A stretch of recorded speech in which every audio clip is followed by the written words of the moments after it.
আশেপাশে তো আর কেউই নাই। এখন আমার খুবই শরীর ব্যথা করতেছে। তুমি যদি পারো তাহলে আমাকে একটু হেল্প করো।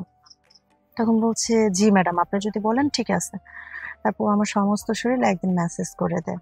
তারপর আমি ঘুমায় পড়ছি। ঘুমায় পড়ার পরে আমার মনে হলো যে মানে আমার মনে হয় আবার কিছুদিন পরে আমার শরীরটা একটু ব্যথা করতেছিল। তখন আমার মনে হলো যে ও তো আমি বলছি পরে আমার শরীর মেসেজ করেই দিছে, এবারও দিতে পারে।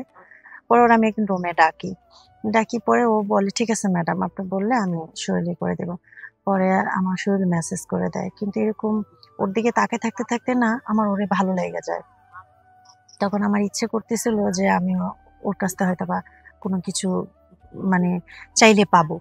কিন্তু ছেলেটা, আপনারাই বলেন, একটা ছেলে যখন একটা মেয়েকে মেসেজ করে তখন ছেলেটার কি অবস্থা হয়। পরে আমি চিন্তা করলাম যে আমারও তো দরকার। পরে আস্তে আস্তে আমার ভালো লাগে।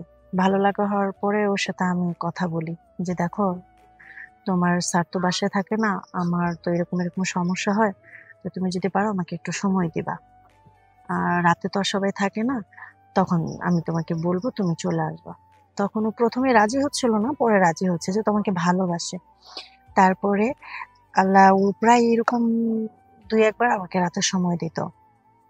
সময় দেওয়ার পরে পরে আমি আর আমার এই কথা কাউকে বলতাম না। তারপর আমি আমার হাজবেন্ডকে বলতাম, তুমি চলে আসো, কিন্তু ও সবসময় ওর কাজ নিয়ে ব্যস্ত থাকতো। তখন আমার কাছে ওই পর্যায়ে আর কোনো কিছু করার ছিল না।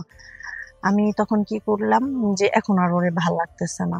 তখন আরেকটা ছেলের সাথে আমার একটা হয় যে, না ঠিক আছে তুমি আসো।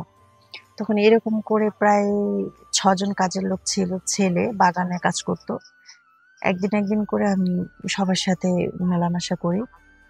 করার পর হচ্ছে আপনার বলতেছিলাম, আপনারা সবাই কেমন আছেন? আমি ভালো আছি আলহামদুলিল্লাহ। আমি একজন কোটিপতি ছেলের বউ বলতেছি। আজকে আমার জীবনের কাহিনীগুলো আপনারা শুনবেন। যদি আপনাদের কাছে ভালো লাগে অবশ্যই আমাদের চ্যানেলের পাশে থাকবেন। আমার হাজবেন্ডের কোটি কোটি টাকা, কিন্তু আমি আমার হাজবেন্ডকে কখনো কাছে পাই নাই। আমার হাজবেন্ড বেশিরভাগই দেশের বাইরে থাকে। যখনই আমি ফোন করি, দেশে আসো, আমাদের নতুন বিয়ে হয়েছে, আমরা ঘুরতে যাব, আমাকে একটু সময় দাও, কিন্তু সে সবসময় বলে আমাদের ভবিষ্যৎ আছে, সময়টা আমি পরে দিতে পারবো তোমাকে, আমাদের বাচ্চা কাচ্চা হবে, আমি আরো টাকা পয়সার মালিক হতে চাই। কিন্তু সে এটা একটা বারও বুঝতো না যে আমার এই মুহূর্তে টাকা পয়সার কোনো প্রয়োজন নাই। আমার স্বামীকে দরকার। সারাদিন আমি কাজ করি, আমার শ্বশুর শাশুড়ির সাথে থাকি, তাদের খেয়াল রাখি, কষ্ট করে হলেও আমি ভালো থাকি। কিন্তু যখন রাত হয় তখন আমার ঘুম হয় না। তখন আমার শুধু একটাই চাওয়া থাকে যে আমি এই মুহূর্তে আমার স্বামী থাকলে আমি ভালোবাসা পেতাম। তাহলে আমি কি করবো এত টাকা পয়সা দিয়ে? অনেক টাকা পয়সা, যখনই আমি ফোন করে কোনো কিছু বলি, ভালোবাসার কথা বললেই সে আমার জন্য টাকা পাঠায় দেয়, তুমি শপিং করো। তো প্রায় আমার ইচ্ছে মতন আমি সবকিছু কিনি। শুধু আমি কিনি না, আমার ফ্যামিলিকে দেই, আমার আত্মীয় স্বজন দেই, আশেপাশে সবাইকে দিই। কিন্তু টাকা পয়সায় কি সুখ বলেন? সে একটা বারও বুঝতে চাইতো না যে আমার ওয়াইফ আসলে কি চায়। তারপরে আমার বাসায় হচ্ছে আপনার ৬ জন কাজের লোক, ৬টা ছেলে বাগানে কাজ করে, আমার বাসায় কাজ করে, রান্না এক মেয়ে করতো।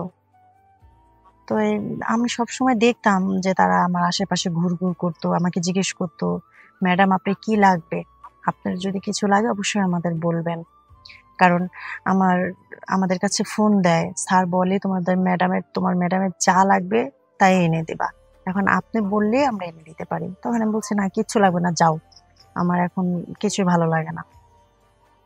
প্রায় আমার রাত্রে খুব মন খারাপ হতো যে আমি এখন কি করব। এমন একটা ছেলের কাছে আমার বাবা মা বিয়ে দিল, যে ছেলে কোটি কোটি টাকা, অথচ সে আমাকে একটু সময় দিতে পারে না। কি মূল্য আছে এই টাকার? তারপর আর করার কি আছে? বাবা মা গরিব, আমাকে এত ভালো জায়গায় বিয়ে দিছে, আমার তো এই জায়গায় সংসার করতে হবে। পরে এরকম কাজ করাই, কাজের লোক একদিন আমি বলি যে আমার একটা ওয়ার্ডারে একটু ড্রেস আছে, তুমি নিয়ে আসো। তখন সে নিয়ে আসে, নিয়ে আসার পরে আমি রুমে ছিলাম, ও রুমে নিয়ে আসে। পরে আমি বলছি এটা রেখে যাও। বলতেছে, ম্যাডাম যখন আপনার যে কিছু লাগবে আপনি আমাকে বলবেন, স্যার যেহেতু বলছে আমি তো এটা অবশ্যই মানবো। তখন আমি বলছি আচ্ছা ঠিক আছে। তারপর লাস্টে একদিন আমার অসম্ভব শরীর ব্যথা করে, প্রচন্ড জ্বর ছিল শরীরে। পরে আমি ওকে বলি কি, তো আশেপাশে তো আর কেউই নাই, এখন আমার খুবই শরীর ব্যথা করতেছে, তুমি যদি পারো তাহলে আমাকে একটু হেল্প করো। তখন বলছে জি ম্যাডাম, আপনি যদি বলেন ঠিক আছে। তারপর আমার সমস্ত শরীর একদিন মেসেজ করে দেয়। তারপর আমি ঘুমায় পড়ছি, ঘুমায় পড়ার পরে আমার মনে হলো যে মানে আমার মনে হয় আবার কিছুদিন পরে আমার শরীরটা একটু ব্যথা করতেছিল, তখন আমার মনে হলো যে ও তো আমার, আমি বলছি পরে আমার শরীর মেসেজ করেই দিছে, এবারও দিতে পারে। পরে ওর আমি একদিন রুমে ডাকি, ডাকি পরে ও বলে ঠিক আছে ম্যাডাম, আপনি বললে আমি শরীরে করে দেব। পরে আমার শরীর মেসেজ করে দেয়, কিন্তু এরকম ওর দিকে তাকে থাকতে থাকতে না আমার ওরে ভালো লেগে যায়।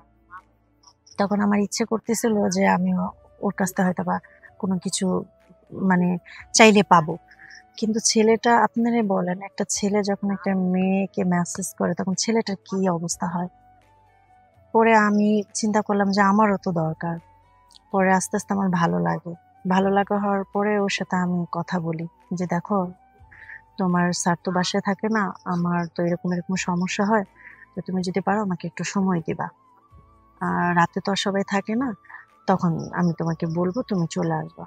তখন ও প্রথমে রাজি হচ্ছিল না, পরে রাজি হচ্ছে যে তোমাকে ভালোবাসে। তারপরে আল্লাহ, ও প্রায় এরকম দুই একবার আমাকে রাতে সময় দিত। সময় দেওয়ার পরে পরে আমি আর আমার এই কথা কাউকে বলতাম না। তারপর আমি আমার হাজবেন্ডকে বলতাম তুমি চলে আসো, কিন্তু ও সবসময় ওর কাজ নিয়ে ব্যস্ত থাকতো। তখন আমার আমার কাছে ওই পর্যায়ে আর কোনো কিছু করার ছিল না। আমি তখন কি করলাম, যে এখন আর ওরে ভাল লাগতেছে না, তখন আরেকটা ছেলের সাথে আমার একটা হয় যে না ঠিক আছে তুমি আসো। তখন এরকম করে প্রায় ৬ জন কাজের লোক ছিল, ছেলে বাগানে কাজ করতো। একদিন একদিন করে আমি সবার সাথে মেলামেশা করি। করার পর হচ্ছে আপনার আমার মনে হলো যে টাকা পয়সা আমার হাজবেন্ড আর কোনো কাজে আসলো না। শেষমেশ কি আমি কাজের ছেলেদের সাথেই থাকবো? তাহলে তো কাজের ছেলেদের সাথে আমার চাহিদা মেটাতে হবে। আমার স্বামী তো আর পারলো না। তাহলে আপনারাই বলেন যে এত টাকা পয়সা, এই টাকা পয়সার কি মূল্য হয় যদি নিজের ওয়াইফকে সে সুখে না রাখতে পারে। আর ওই পর্যায় থেকে আমার ওই কাজগুলো করতেই বারবার ইচ্ছে হতো। তো আমি বারবার এরকম করতাম। আমি আসলে আমার হাসব্যান্ডকে ঠকাইতে চাই নাই। কিন্তু সে সবসময় তার টাকাটাই বড় মনে করতো। তাই সে তার টাকা নিয়ে থাকুক। আর আমাকেও এইভাবেই সময়গুলো পার করতে হয়। তা আপনারা যদি আমার জীবনের কাহিনী জেনে যদি আপনার কাছে ভালো লাগে, অবশ্যই লাইক, কমেন্ট, শেয়ার করতে ভুলবেন না। আল্লাহ হাফেজ।